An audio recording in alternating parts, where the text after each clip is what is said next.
al libro de los Hechos de los Apóstoles, capítulo 2. Libro de Hechos de los Apóstoles, capítulo 2. Ahí tenemos, a partir del verso 41, el nacimiento de lo que conocemos como la iglesia del primer siglo. En Hechos capítulo 2 tenemos, en el principio del capítulo, el descenso del Espíritu, una manifestación de Dios tremenda. Ahí está la primera predicación que se tuvo en el tiempo de la era apostólica, que fue la predicación del apóstol Pedro. Fue tremendo lo que pasó ahí. Después de que Dios trató mucho con la vida de Pedro y con los apóstoles, este hombre se levantó, tomó un sencillo mensaje que era el que había recibido de Jesucristo, predicó la palabra y mire lo explosivo. 3.000 personas se entregaron al Señor con una sola prédica. ¡Tremendo! Dígame si usted no quiere lo mismo también. Por supuesto, depende de una cosa: vivir, pensar, disfrutar, habitar en un ámbito de unidad íntima para que eso suceda. Y eso sucedió en aquel tiempo. El Señor había forjado durante 3 años la vida de 12 hombres que llegaron a un nivel de amistad, de comunión y de intimidad, que el único resultado natural que podía haber era el nacimiento de una iglesia explosiva. Ellos disfrutaban, vivían y estaban pendientes de la unidad de cuerpo todo el tiempo, y las cosas comenzaron a suceder. Capítulo 2 del libro de los Hechos, verso 41, y dice así su palabra hasta el final. Mire, lea conmigo con atención. Así que los que recibieron su palabra fueron bautizados, y se añadieron aquel día como 3.000 personas. Ahora mírenme por un minuto nada más, después seguimos la lectura. Predicó un hombre y 3.000 de un saque se metieron dentro de la iglesia. Eso es explosivo, eso es algo tremendamente apostólico, eso te marca un camino que es decisivo. ¿Lo quieres en tu vida? Perfecto. Ahí había un ámbito que podía generar una cosa a este nivel. Si nosotros queremos un funcionamiento de iglesia a ese nivel, para que uno se levante, predique y 3.000 sean añadidos a la iglesia, en un momento necesitamos el ambiente que en ese tiempo había. Verso 42. Miren cómo estaba esta gente. Verso 42. Perseverando en la doctrina de los apóstoles, en la comunión los unos con los otros, en el partimiento del pan y en las oraciones. Así estaba. Mire usted el ámbito o el ambiente de comunión, de amistad y de unidad que este grupo o este conjunto de hermanos que se reunían tenían en ese tiempo. Verso 43. Sobrevino temor a toda persona, y miren lo que sucedía. Muchas maravillas y señales eran hechas por los apóstoles. Todos los que habían creído estaban juntos y tenían todas las cosas en común. ¿Saben qué es eso? Unidad. Uno no puede hablar de ninguna otra cosa ahí. Estaban juntos, disfrutaban estar juntos. A veces es medio complejo el estar juntos porque hay intereses diferentes, hay anhelos que son distintos, tenemos distintas maneras de pensar. Pero esta gente pudo lograr algo que era esencial para que las cosas de la iglesia del primer siglo funcionaran. Estaban juntos y tenían todas las cosas en común. Mire, sigamos en la lectura por unos segundos. Verso 45. Vendían sus propiedades y vendían sus bienes y lo repartían a todos. No era que elegían algunos por cuestiones de amistad, a todos los repartían. Dice el verso 45, según la necesidad de cada uno. Verso 46. Y perseverando unánimes cada día en el templo y partiendo el pan en las casas, comían juntos. Ahora, lo llamativo de este ámbito es que ellos lo hacían con alegría y, en segundo lugar, con sencillez de corazón. Uno puede estar junto, pero si es estar juntos, no está rubricado por una alta dosis de alegría genuina, de que estamos felices de estar juntos, no que estamos juntos porque no nos queda otra. Felices porque realmente estamos en familia y en comunión, con sencillez y con alegría del alma. Así se reunían y por eso disfrutaban la unidad al nivel que la podían disfrutar. Verso 47. Alabando a Dios y teniendo favor con todo todo el pueblo.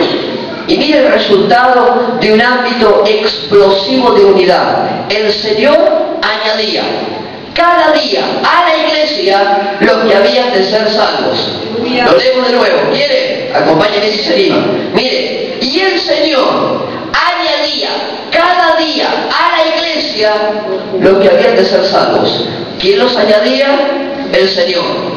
¿Por qué será que el Señor a veces no añade a nuestro ámbito lo que tanto deseamos? ¿Sabe por qué? Porque quizás todavía no hayamos generado el ambiente, quizás todavía no hayamos generado la atmósfera adecuada, que es una responsabilidad nuestra, para que el Señor pueda añadir cada día a su iglesia lo que han de ser salvos. Y a partir de aquí quiero hablarte con respecto a la unidad y algunas cuestiones que son fundamentales. Ahora míreme con atención.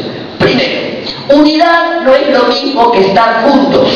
Uno puede estar juntos, podemos estar reunidos en un lugar y no precisamente estar en unidad. Unidad tiene que ver con mismo pensamiento, con mismo interés. Unidad tiene que ver con el mismo sentido o con los mismos valores. Uno puede pensar diferente, puede ser diferente, podremos tener el carácter distinto, pero hay algo que nos une: el deseo, el amor, la estrechez de que queremos estar juntos porque somos familia, no solamente porque alguien nos dijo un día que teníamos que reunirnos para estar juntos. Eso no es unidad, eso es estar juntos solamente. La unidad tiene que ver con unanimidad. Dice que cuando el Espíritu Santo descendió sobre ellos, estaban todos unánimes juntos. Eso es unidad. Estaban en un mismo criterio, con un mismo deseo.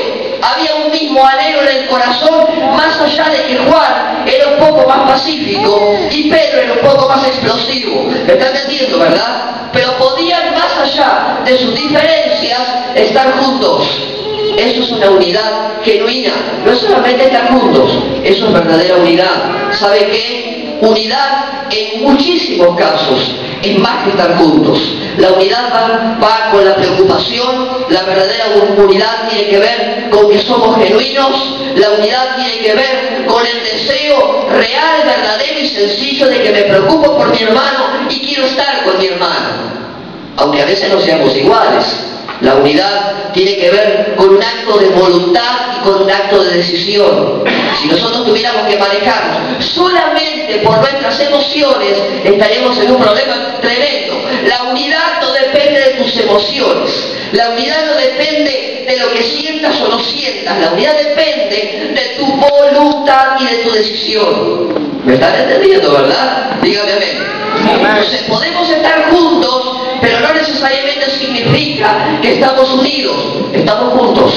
Cuando hay unidad, hay una decisión propia, hay una voluntad puesta en marcha, donde yo determino en mi corazón estar junto a mi hermano, más allá de sus diferencias, más allá de que por ahí no somos iguales en algunas cuestiones, más allá de que por ahí mi carácter es un poco más bravo que el tuyo, pero más allá de todo eso, tenemos la firme convicción de que la bendición de Dios estará sobre la unidad, y la unidad es un acto de voluntad.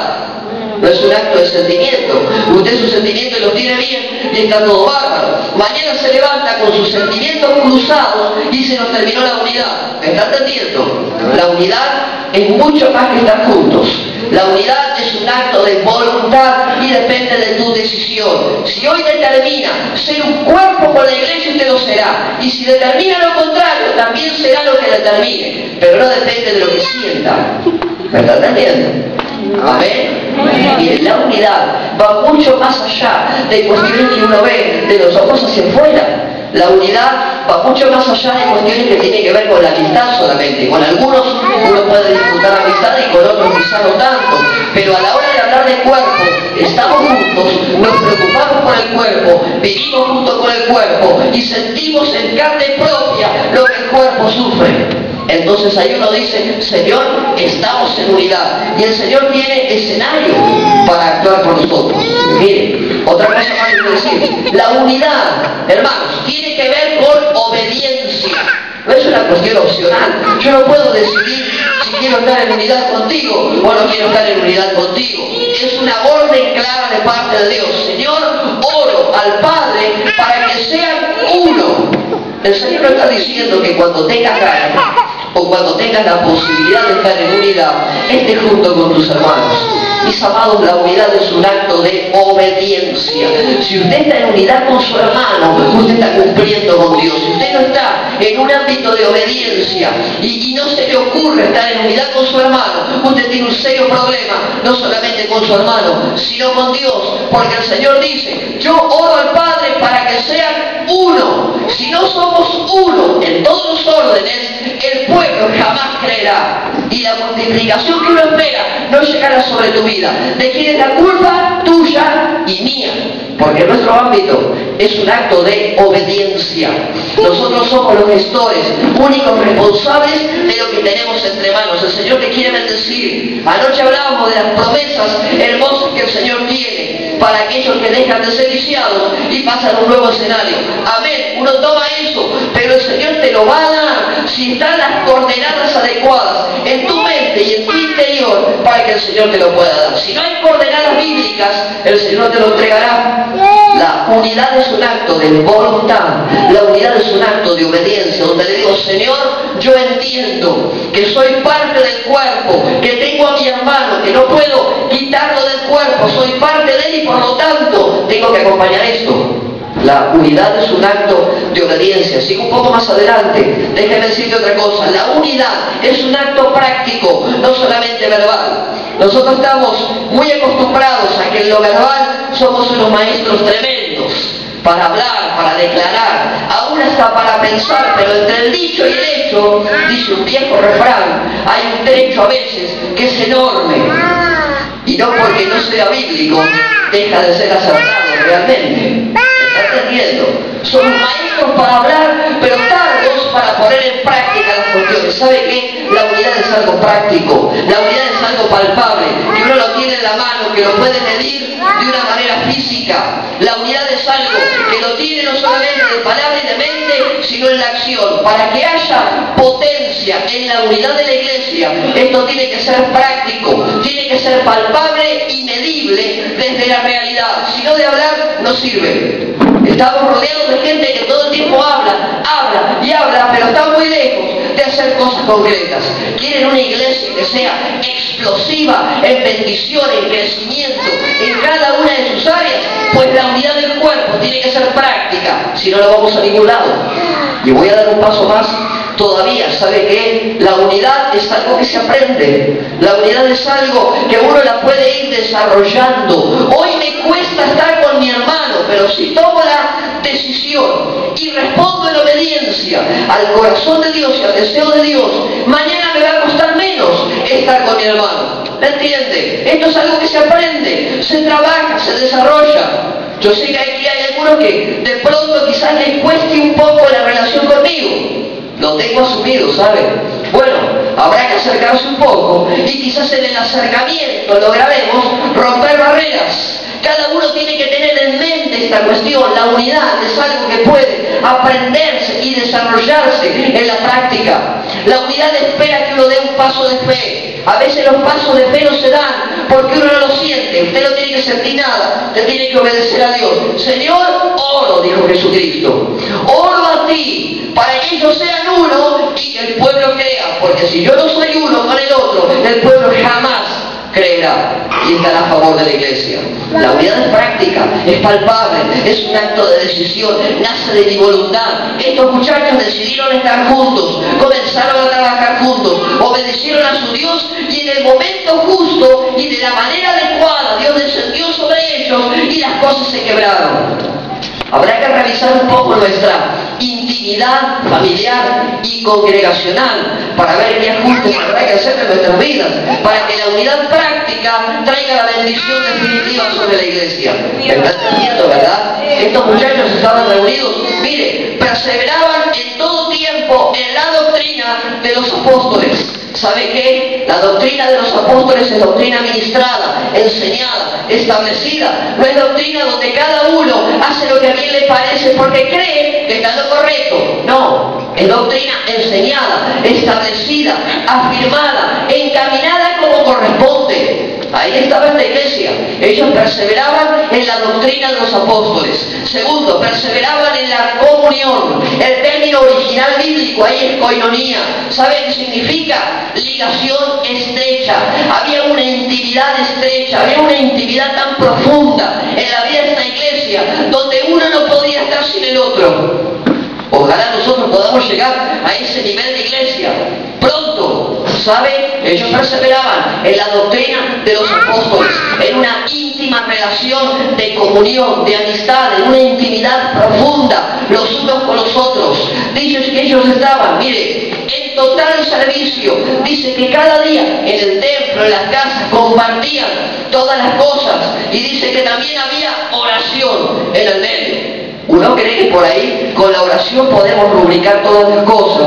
Y si bien es importante, el Señor sabe que aparte de tu oración tiene que haber otras cuestiones también. Señor, guardamos el servicio. Señor, guardamos la doctrina. Señor, guardamos la comunión. Señor, guardamos las oraciones. Y Dios va a tener un ambiente. Muchas de las cosas que Dios tiene determinadas sobre la iglesia no llegan por una sencilla razón. No estamos generando el ambiente, el escenario para que Dios pueda entregar. Y hay una palabra que medula todo esto hacia un costado y hacia el otro. ¿Sabe cuál es? Unidad. Unidad. Somos un pueblo llamados a defender la unidad, a establecer la unidad, a procurar la unidad. Somos un pueblo creado para actuar bajo voluntad y decisión propia. Somos un pueblo creado y establecido para obedecer a Dios y que la unidad sea práctica, no verbal. Una unidad que sirva, no que se declare que no va a ningún lado. Necesitamos ser un pueblo que viva en sus fibras íntimas bajo principios de unidad. Cuando Dios ve y cuando la nación, cuando la ciudad, cuando la gente ve que hay una iglesia funcionando a este nivel, las cosas empiezan a desencadenarse y a desenvolverse para bien. Predicó Pedro, 3.000 se entregaron y se sumaron a la iglesia. ¿Cómo termina el corolario del versículo 47? Dice, y el Señor añadía, para que el Señor añada, hagamos ambiente, hagamos escenario, procuremos lo práctico y lo puntual para que Dios pueda hacer lo que tiene que hacer. Los resultados son tremendos. Miren lo que pasaba aquí en este capítulo, verso 43.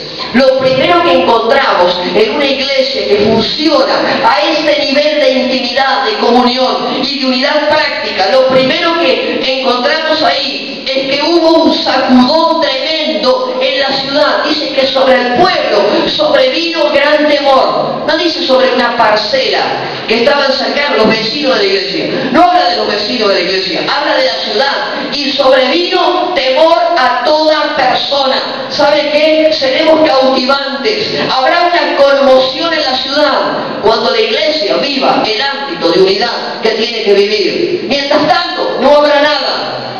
No estoy declarando principios míos, esto es bíblico. Lo primero que sucedió, hubo una conmoción en la ciudad a tal nivel que dice que sobrevino temor sobre toda persona. Y lea bien, toda persona. La iglesia impacta no un sector solamente, la iglesia impactará la ciudad. Cuando viva en el ámbito que tiene que vivir. Miren, lo segundo que pasó en ese lugar. Y muchas maravillas y señales eran hechas por los apóstoles. Dice que era una iglesia tan ferviente y había una unidad tan práctica que salían corriendo a buscar a la gente y al primero que se le cruzaba le ponían las manos y sucedían milagros tremendos. ¿Por qué? Porque el escenario que Dios necesita, cuando está plasmado, es el ambiente justo para que la explosión llegue. Sobre tu vida no habrá ninguna explosión de nada, a menos que uno tome la determinación de decir, Señor, cumplo tu voluntad. Señor, me encamino a lo práctico. Señor, hago declaraciones proféticas como están en tu palabra. Señor, me meto en el ámbito donde me tengo que meter y no donde me parece intelectualmente. Me meto donde me tengo que meter. ¿Me está entendiendo? Entonces dice que cuando la iglesia comenzó a funcionar a ese nivel, mucha gente tuvo temor, dice que sobre toda persona. Segundo, milagros y maravillas serán hechos por mano de la iglesia. Mire, sigo, verso 44. Dice que todos los que habían creído estaban juntos y tenían en común todas las cosas. Tercer resultado fundamental, miren, estilo de comunidad, había un pensamiento de comunidad. Ahí no había castigo de ningún tipo, ahí había un ambiente de comunidad, donde uno miraba por el otro, donde uno velaba por el otro, donde algunos se preocupaban por otras personas. Dice que tenían todo en común, había un ámbito de comunidad. El Señor va a bendecir nuestra iglesia cuando nosotros tengamos un ambiente de comunidad y aprendamos a vivir como tal. ¿Sabe cómo se aprende? Soportando las debilidades del otro, entendiendo la necesidad del otro, poniéndonos en el lugar del otro. Así se aprende a vivir en comunidad. Si no, te va a vivir aislado. Y Dios no trabaja sobre un pueblo aislado. Dios trabaja sobre un pueblo porque es un cuerpo que ha sido creado. Esta gente tenía todas las cosas en común, intereses en común, anhelos en común, preocupación en común, deseos en común, y por eso el Señor descendió de la manera en que lo hizo. Y muchos fueron cautivados. Escuche, lo cuarto que encontramos como resultado, dice que no había necesitados. Mire, versículo 44, tenían en común todas las cosas. 45, vendían sus propiedades y sus bienes y los repartían a todos según la necesidad de cada uno. Ahora yo le pregunto a usted, ¿hasta qué punto usted está dispuesto a desprenderse de lo que tiene para bendecir al otro? Porque eso no alcanza con hablarlo de boca para afuera. Esto se ve en la práctica.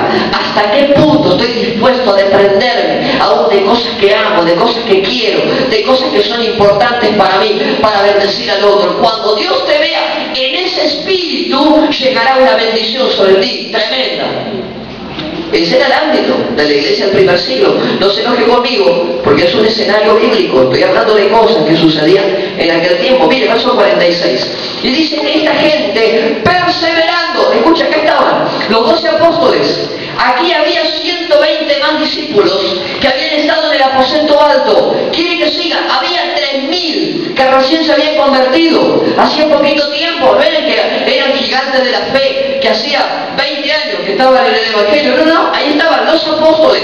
3 años y medio de ministerio, suficiente fue para formarlos. ¿Me está entendiendo? Los 120 que estaban con ellos, los 3000 que se habían añadido, Pedro los metió dentro del cuerpo de la iglesia, y había un ambiente de unidad que era sensacional. Mire, verso 46, perseverando, unánimes. ¿Sabe qué significa unánimes? Volvemos al principio, unidad de criterio, unidad de deseos, los mismos anhelos, el mismo corazón, éramos genuinos en una misma cuestión, perseverando, unánimes. Ahora les sigo revelando la palabra. ¿Sabe qué? Cada día, no de domingo a domingo. A veces nosotros estamos acostumbrados a que la bendición salta de culto a culto y nos volvemos de gente cúltica. Y la bendición de Dios no se limita solamente a un culto. El culto es un escenario de los tantos que Dios tiene. Levántese mañana, fíjese quién no estuvo hoy y preocúpese por su vida a ver qué le pasó. Entonces se va a dar cuenta que cada día en el templo, cada día en las casas, compartían y vivían lo que llamamos la verdadera unidad, la unidad práctica en los hechos, no solamente en el conocimiento. Comían juntos, mire, partiendo el pan en las casas y comían juntos con alegría y sencillez de corazón. ¿Sabe qué? Cada cosa que usted haga, mi amado hermano o hermana, hágalo primero con sencillez, segundo con alegría de corazón. Porque si usted las cosas que hace no las hace con sencillez, Dios no le va a bendecir. Si usted no hace las cosas con alegría de corazón, usted trabaja en vano, su trabajo será inútil, porque Dios no puede refrendar una bendición sobre alguien que trabaja sin sencillez y sin alegría en el corazón, que de la boca para afuera uno puede vivirlo. Cada cosa que haga, usted hágala con alegría y con sencillez de corazón. Ahora sigo diciéndole, verso 47, lo séptimo que encontramos aquí, alabando a Dios. Cuando usted viene al culto, venga a alabar a Dios, no a otra cosa. Cuando usted venga a la iglesia, venga a sumarse a la comunidad de los santos, a comenzar a vivir con ellos un tiempo agradable de alabanza, de adoración, de servicio a Dios. No venga a otra cosa, alabando a Dios cada día, en el templo, cada día, en las casas. Este pueblo se reunía porque tenía un objetivo sublime, la alabanza de nuestro Dios. ¿A qué venimos a la iglesia nosotros? Es una pregunta para que usted piense. ¿A qué venimos a la iglesia nosotros? Octavo lugar, dice que se preocupaban en tener favor por todo el pueblo. ¿Sabe qué significa eso? Que cuando hay que ocuparse de alguien, usted no tiene que dar las migajas. Nunca dé sus migajas ni lo que le sobra tampoco. Usted dé de cosas que tenga en su mano, en su poder, y preocúpese genuinamente. Dice el verso 47, lo octavo que pasaba con esta gente, teniendo favor con todo el pueblo. A veces nosotros tenemos favor, es muy fácil tener favor con los amigos, es muy fácil tener favor con los hermanos que uno tiene más cerca y a quienes por relación quizás tenga más contacto y mayor amistad y un poco más de amor también, ¿por qué no? Usted no tenga favor solamente con ellos. Dice que la iglesia del primer siglo, enfundada en una unidad práctica e íntima, dice que tenían favor con todo el pueblo. Lea bien, con todo el pueblo, no solamente con algunos. Se lo digo de nuevo, me permite, con todo el pueblo. Entonces, cuando Dios vea que usted tiene favor genuino, preocupación genuina con todo el pueblo, usted estará en un terreno de bendición que tiene un principio, pero no tiene un fin. Usted no sabe dónde Dios lo va a llevar, pero que lo va a llevar seguro y que lo va a bendecir, amén, también. ¿Me está entendiendo a estas verdades, verdad? Mire todo lo que sucedió en un ámbito donde la ciudad era sacudida, había señales y milagros, los hermanos vivían en una íntima relación. Dice que venían al templo a adorar a Dios y que no había ningún tipo de parámetro, había un mismo sentir en el medio. ¿Por qué? Porque un día tomaron un acto de decisión y de voluntad propia. Dijeron, vamos a vivir la unidad práctica que el Señor nos habla. ¿Me sigue entendiendo, verdad? Estos son beneficios que están al alcance de la iglesia. Ahora, ¿usted lo quiere? Amén. ¿Usted lo anhela? Por supuesto que lo anhela. Si lo anhela, haga algo al respecto. Si usted lo desea en su vida, póngase en marcha y déjese de complicar cuestiones, porque a veces somos unos técnicos tremendos en complicar cuestiones. Le buscamos la quinta pata y sea simple, mire, sea práctico. Esto es una cuestión muy sencilla. Póngase en marcha, obedézcale a Dios, que la unidad sea una cosa palpable, inmediata, que esté al alcance de su mano. Reaccione en sus pies de acuerdo a su mente. Y usted se va a dar cuenta como nuestra iglesia va a ser una iglesia refrendada en bendición, en oportunidades, en apertura. Una iglesia que va a estar marcada por un sello de Dios realmente tremendo. Ahora déjenme compartir algunos textos con ustedes también. En minutos estamos terminando, pero quiero mostrar algunas cosas desde la palabra. Acompáñenme al libro de Isaías, capítulo 11. Vamos rápidamente con esto, el libro de Isaías, capítulo 11. Aquel que no haya traído Biblia en esta noche, debe pedirse, mueva y se siente al lado de alguno que tenga. Y lea conmigo, por favor. Isaías, capítulo 11, versículo 13. Escuche, los alcances. Quiero hablarte, recién hablábamos acerca de los beneficios de la unidad práctica. Quiero hablarte acerca del alcance. Miren el alcance, las cosas que se pueden generar a partir de la unidad. ¿Sabe qué? Un gran problema que la iglesia tiene, que tenemos, es que a veces nos creemos que sabemos todo ya.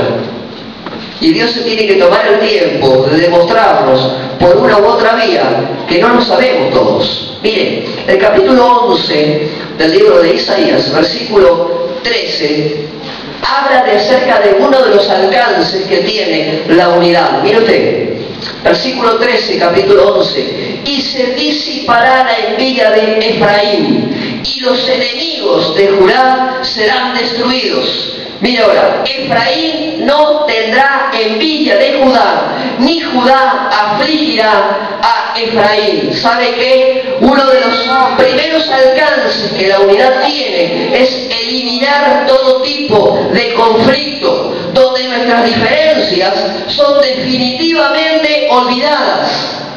Porque uno sabe que a veces es diferente con la gente. Hay algunos que tienen el carácter más fuerte, como yo, por ejemplo, y otros que tienen un carácter más pasivo.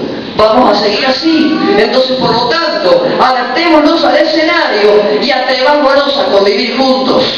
Los alcances de la unidad, se disipará toda situación. Vamos al capítulo 52 de Isaías. ¿Sabe por qué he determinado ser tan bíblico? Para que usted no crea que estos son inventos míos.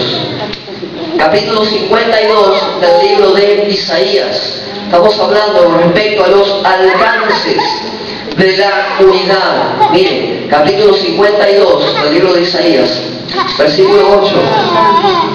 Miren lo que dice. Lea con atención. Capítulo 52 del libro de Isaías, versículo 8. Voz de tus atalayas alzarán la voz. Y marque una palabra ahí. Juntamente darán voces de júbilo. Porque ojo a ojo verán que Jehová vuelve a entregar a Sión. Jehová volverá a traer los frutos de Sión. ¿Cuándo? Cuando el cuerpo, cuando la iglesia pueda tener el atrevimiento de juntamente predicar, juntamente declarar bendición, juntamente trabajar en unidad. ¿Se da cuenta? Cuando podamos juntamente trabajar, el Señor traerá nuevamente a Sion. Si usted no lo hace, no lo recibe, acompáñele. Jeremías, o sea, libro de Jeremías, muy cerquita, capítulo 3. Libro de Jeremías, capítulo 3, versículo 18. Ahora pues, Jeremías, capítulo 3, verso 18. Ahora pues, ¿qué tienes tú en el camino de Egipto para que bebas agua del Nilo? ¿Y qué tienes tú en el camino de Asiria para que bebas agua del Éufrates? Amén. 3:18. Estoy leyendo mal. 3:18. Perdón, estaba leyendo el 2. Vamos al 3. 3:18. En aquellos tiempos irán, miren lo que dice. En aquellos tiempos irán de la casa de Judá a la casa de Israel. Si usted recuerda de alguna lectura bíblica que haya tenido por ahí, se va a dar cuenta que entre la casa de Judá y la casa de Israel las cosas no estaban muy bien. Después del reinado de Salomón, dice que el reino de Judá fue para un lado, el reino de Israel fue para el otro. Dice, murió bárbaro y quedó un reinado en el norte y quedó un reinado en el sur. Muy bien, cuando eso sucede, mira lo que dice el capítulo 18 de la profecía de Jeremías. En aquellos tiempos irán de la casa de Judá a la casa de Israel y vendrán juntamente. Vuelve nuevamente el texto profético a declarar el término juntamente. ¿Sabe qué significa eso? Capacidad de juntar, capacidad, hermano, de poder estar juntos, de alinearnos de acuerdo a los principios que Dios establece y que quiere para la bendición. En aquel tiempo irán de la casa de Judá a la casa de Israel y vendrán juntamente de la tierra del norte a la tierra que hice heredar a vuestros padres, la tierra del sur. ¿Sabe por qué es eso? Porque la gente podrá, la gente tomó la decisión de que no puede haber un reino en el norte y un reino en el sur. Entonces, ¿qué empezaron a hacer? Empezaron a trabajar juntos, juntamente. Los de aquí se moverán hacia allá, juntamente. Entonces, las posibilidades, los alcances de la unidad. ¿Cuántas cosas podremos lograr, mis hermanos? ¿Cuántas? Con solo tomar el atrevimiento de decir caminaremos en unidad, más allá de nuestras diferencias de pensamiento, de funcionamiento, de inquietudes, de cultura o de lo que sea, nos animaremos a caminar. Mire, quiero dar un paso más adelante.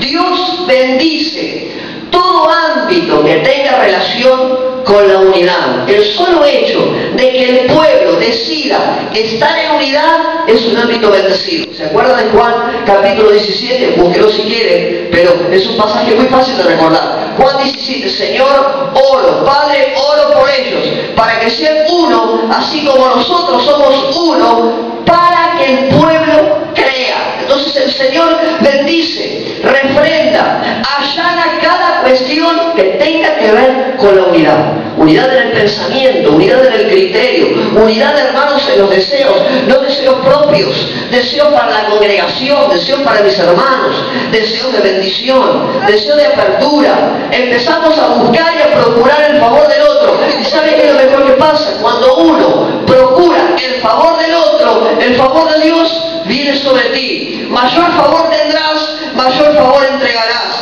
Mientras más bendices al otro, más Dios te bendice a ti. ¿Me está entendiendo? Mecanismo de unidad es esto. Uno lo procura, uno lo decide, uno en la práctica allana el camino y llega sobre tu vida. Muchas de las cosas que Dios determina no lo podemos tener por el solo hecho de que no hacemos cosas prácticas, concretas para que la bendición llegue. Padre, oro para que sean uno. Cuando logramos ser uno, a pesar de las diferencias, el Señor firma bendición para ti, porque ve un pueblo que está trabajando en unidad. Cuestiones bien prácticas, ¿me están entendiendo, verdad? Ahora, quiero mostrarte cuestiones finales. Hay cosas que uno no puede esquivar en todo esto. Mira, el capítulo 16, vamos rápidamente, capítulo 16 del libro de los Hechos, hubo un acontecimiento que nos llama mucho la atención y que quiero marcártelo. Capítulo 16 del libro de los Hechos. Ahí pasó algo que era tremendo. Estamos en pleno viaje misionero, en uno de los tantos viajes del apóstol Pablo. Ahí estamos, en pleno viaje misionero. Miren lo que dice, capítulo 16 del libro de los Hechos. Vamos a leer del primero hasta el versículo 5. Miren lo que dice ahí. Y cómo termina la historia que va a leer usted ahora. Capítulo 16. Después llegó a Derbe y a Listra. Y había allí cierto discípulo llamado Timoteo. Seguramente usted recordará la historia de Timoteo, uno de los discípulos amados de Pablo, hijo de una mujer judía creyente, pero de padre griego. Y mire, versículo 2, y daban buen testimonio de él los hermanos que estaban en Listra y en Iconio. Ahora yo te pregunto, cuando la gente habla, cuando los hermanos hablan de nosotros, ¿cómo será su testimonio? Piensa eso. Cuando alguien hable de ti, ¿qué es lo que la gente, qué es lo que el testimonio en práctica dice acerca de nosotros? Daban buen testimonio de él los hermanos que estaban en Listra y que estaban en Iconio. Mira, acompáñame, verso 3. Quiso Pablo que éste fuese con él. ¿Por qué Pablo lo lleva? Por su testimonio. Dice que Timoteo era un hombre que tenía buen nombre y la gente hablaba bien de él. Quiso Pablo que éste fuese con él y tomándole le circuncidó por causa de los judíos que había en aquellos lugares, porque todos sabían que su padre era griego. Y al pasar por las ciudades les entregaban, escuchen, mire el término plural, entregaban. ¿Sabe qué significa eso? Que Pablo con Timoteo podían perfectamente trabajar en equipo. Eso es unidad práctica. Les entregaban las ordenanzas que habían acordado los apóstoles y los ancianos que estaban en Jerusalén para que sean guardadas. ¿Usted guarda palabra de Dios? Cuando los pastores, los ministros o los líderes le hablan y le dan un consejo, ¿te guarda palabra de Dios? Piénselo, versículo 5. Mire cómo termina la situación en esta parte de Asia Menor. Así que las iglesias eran confirmadas en la fe. Y no solamente confirmadas, dice, las iglesias crecían en número cada día. Las iglesias aumentaban en número cada día.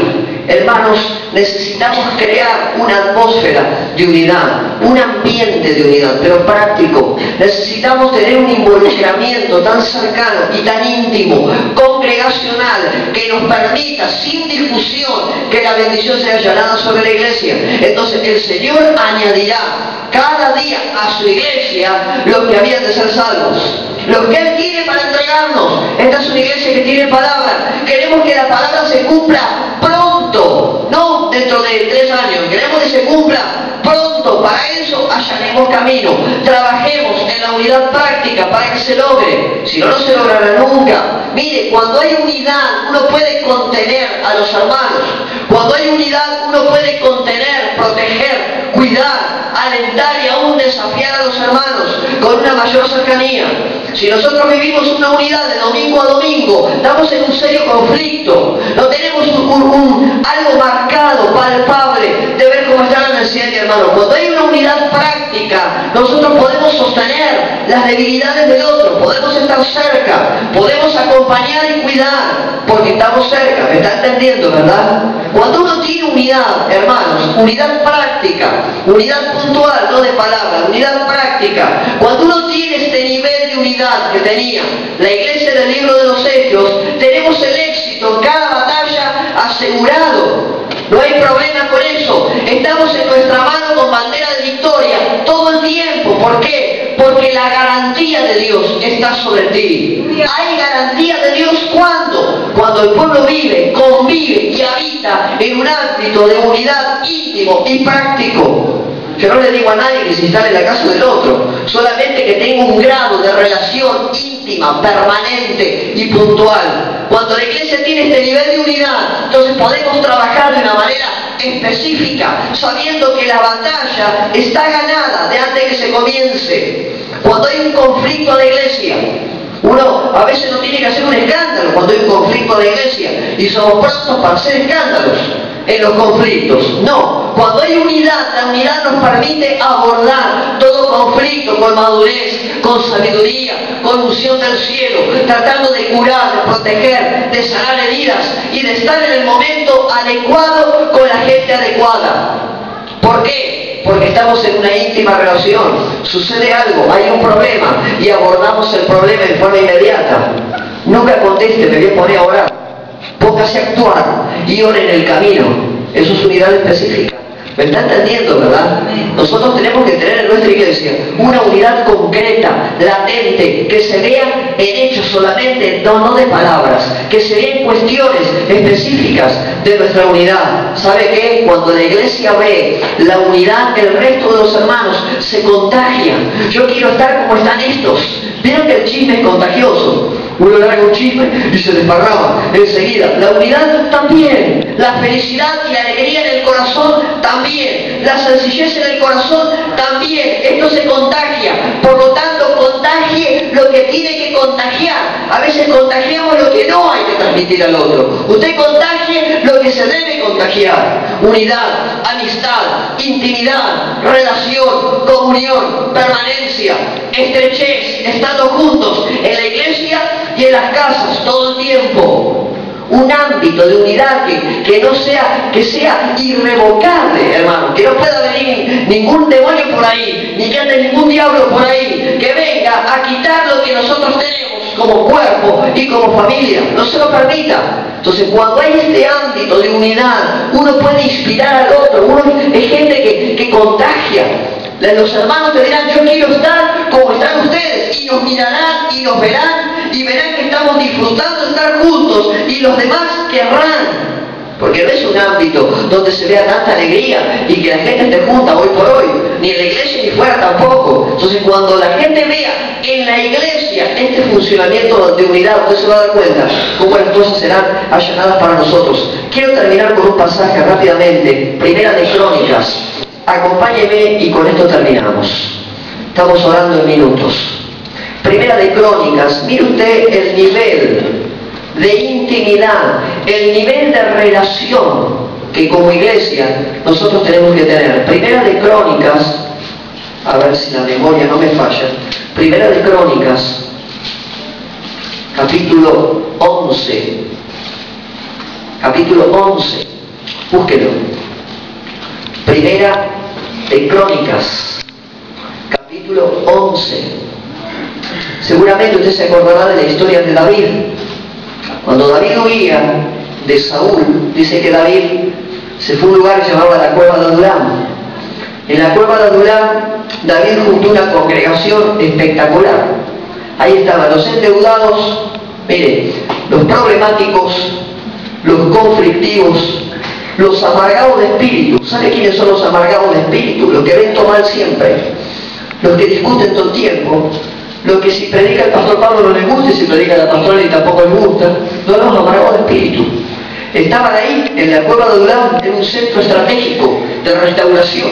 Ahí estaban, dice en 1 Samuel, lo busque, capítulo 22, dice que estaban en la cueva de Adulam los endeudados, los problemáticos, los conflictivos, los amargados de espíritu. Toda esa gente se le metió a David. Ustedes que tienen una congregación así, pastor, yo tampoco. Bueno, ahí estaban, en la cueva de Adulam. ¿Sabe qué? Había un hombre que creyó en esa gente, comenzó a trabajar con ellos, comenzó a formar su vida, comenzó a establecerlos, comenzó a ministrarlos, comenzó a perdonar, comenzó a allanar camino, trabajó con ellos. Llegó un tiempo en la vida de estos muchachos, tuvo 400, sin contar las mujeres y los niños, 400 a ese nivel. No es una congregación que lo desee, por supuesto, pero 400 que recibieron administración, perdón, asistencia, cuidado, 400 de gente conflictiva llegaron a ese lugar y David comenzó a trabajar con ellos. Pasó el tiempo, dice que algunas victorias lograron. Y fíjese a qué punto llega la vida de esta gente en su relación con David. Mire, capítulo 11 de Primera de Crónicas. Entonces todo Israel se juntó a David en Hebrón, diciéndole: he aquí somos tu hueso y tu carne. Ahora deténgase.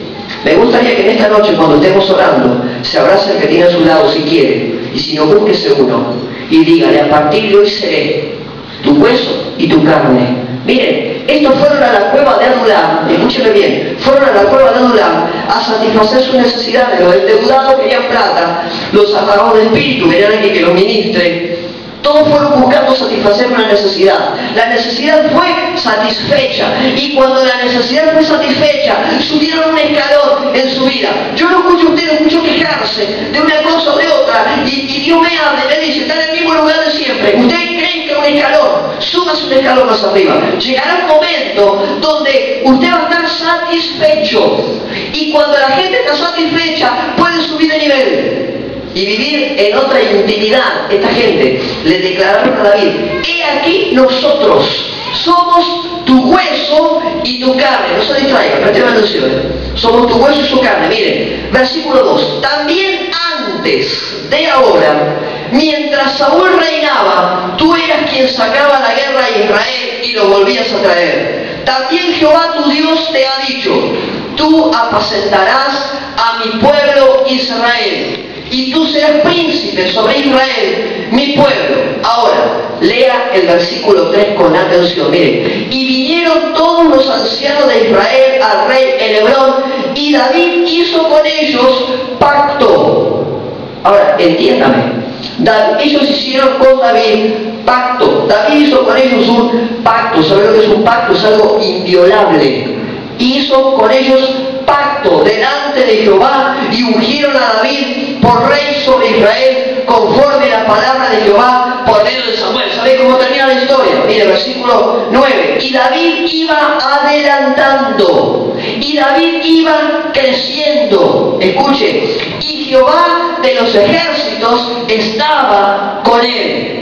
Ahora, se lo leo de vuelta. Y David iba adelantando, y David iba creciendo, y Jehová de los ejércitos estaba con él. ¿Quieren un resultado ustedes a ese nivel en su vida personal? Entonces haga pacto con los suyos, haga pacto con su familia en este lugar, haga pacto con los hermanos, y comencemos a entronar las cosas que tienen que ser entronadas. ¿Sabe cuál? La amistad, la comunión, la preocupación, el compromiso, el enfocarnos bien. Comienza a trabajar en esa área. Es una cuestión de decisión personal, no de sentimiento. Dice que ellos hicieron pacto, y la vida de David adelantaba, la vida de David crecía, la vida de este hombre avanzaba porque Jehová estaba con él. De la misma forma en que Dios hará avanzar la tuya, crecerá la tuya, tendrás su presencia en tu interior. ¿Cuándo? Cuando hagamos un pacto con el pueblo. Necesitamos un pacto de hermanos,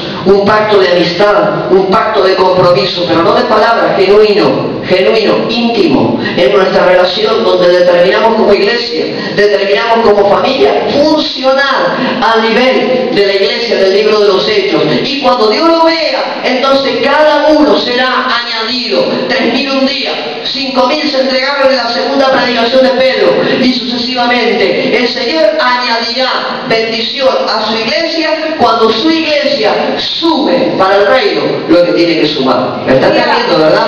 Póngase de pie, por favor. Somos una familia y como familia tenemos que vivir con los conflictos, con las diferencias, con los problemas que tenemos quizás por temperamentos y por tantas cuestiones, pero familia en definitiva. Entonces usted aprenda a vivir con esto, aprenda a crecer, aprenda a desarrollarse, aprenda a implementar, apréndalo. Y se va a dar cuenta como la unidad dejará de ser solamente una cuestión cúltica. A veces la unidad pasa por cultos. La unidad pasa porque venimos al culto. Y la unidad genuina de Dios tiene que ver con una relación, no con un culto. La unidad genuina de Dios tiene que ver con un compromiso de servicio, de apuntalar, de bendecir, de acompañar. La unidad genuina no tiene que ver solamente con venir al culto y estar juntos. Tiene que ver con una vida práctica de relación y de intimidad. Cierre sus ojos, por favor. Si quiere abrazar al que tiene a su lado, hágalo. Haga pacto en esa noche. Tome al hermano que está a su lado y abrácelo. Quiéralo. Y dígale, a partir de hoy, estrecho mi relación contigo. ¿Sabe qué? El Señor bendecirá notablemente su vida. Todos con los ojos cerrados, por favor. Yo quiero sellar este acuerdo que cada uno está realizando. Ahora, Señor, aquí hay gente que está marcando un camino. Para quienes estamos, Señor, habrá un nuevo tiempo. Hoy determinamos pacto, Señor, de amistad, pacto de relación, pacto de comunión. Señor, hacemos un pacto de compromiso, de cuidarnos, de amarnos, de ministrarnos en todo tiempo. Señor, hacemos un pacto con nuestros hermanos delante de tu presencia, para que la bendición de la iglesia del primer siglo llegue sobre nuestras vidas. Señor, para que esa relación de amistad y esa comunión que fue profetizada llegue sobre nosotros en este tiempo. Señor, que tu Espíritu refrene a mi hermano que está orando por su hermano a su lado en esta hora. Señor, y aquí hermanos que están haciendo pacto, familias que están haciendo pactos, matrimonios que están haciendo un pacto de relación y de amistad y de comunión y de intimidad contigo. En esta hora, Señor, oro por ellos, oro por la palabra, oro por lo que hemos lanzado en este día. Señor, tú refrendarás con tu Espíritu cada cosa que comenzarás en la vida de tus hijos, en cada persona, en cada familia, en el ambiente de la iglesia. Señor, seremos transformados de acuerdo a lo que hagamos en nuestra intimidad contigo. Señor, en este tiempo establecemos un pacto de lealtad, como David lo tuvo con Jonatán, que bendijo tanto a Mefiboset. Señor, hacemos un pacto de compromiso, de amistad y de relación con mis hermanos. Señor, ayúdanos a poder superar nuestras dificultades. Señor, ayúdanos a poder superar los conflictos. Señor, ayúdanos a poder establecer en nuestro interior tu palabra, tu voluntad y lo que tú quieres de tu iglesia. Señor, ayúdanos a poder amarnos y caminar juntos, porque tu palabra dice que no pueden andar dos juntos si no estuvieran de acuerdo. Señor, en esta hora hacemos pacto delante de tu presencia,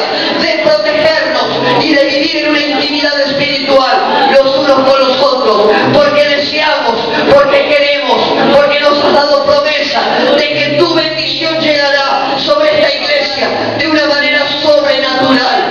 Ayúdanos a poder crear el ambiente. Señor, ayúdanos a poder establecer la atmósfera necesaria para que la unidad de la iglesia promueva toda la bendición que tú tienes, no solamente para la iglesia, sino para la ciudad. Señor, los matrimonios que han hecho pacto en esta hora, sello de bendición sobre ellos.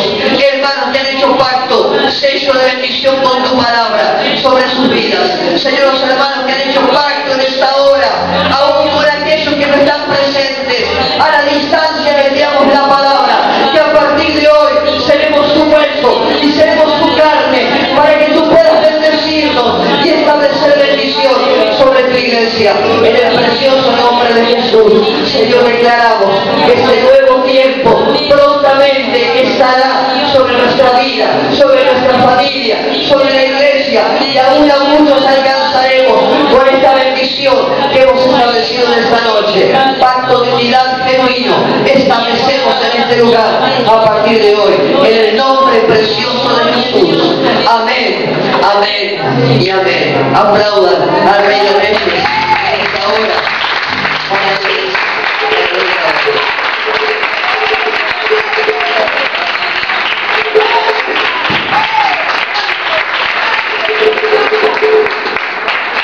Gloria a Dios. Tomen asiento un segundito, hermano.